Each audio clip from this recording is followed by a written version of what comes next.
Hi everyone, welcome back to the channel. In this video I'm going to show you how to order on Temu. So it's a very simple and easy thing to do. First of all, you need to launch your Temu app, and here on the home page you will see a bunch of different items that you can add in your cart. So you need to select your favorite items that you want to purchase, and then you need to simply add them in your cart. After creating your cart, you need to tap on your cart section, and here the minimum order limit on Temu is $10. So you need to make sure that your cart value is more than $10.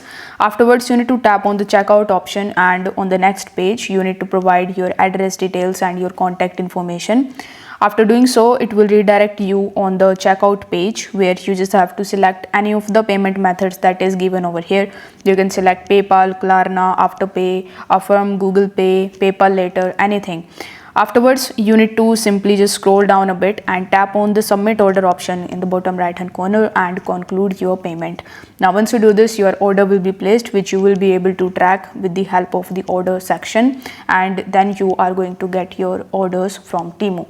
If this video helped you out, give it a like and subscribe to the channel for more this type of tricks.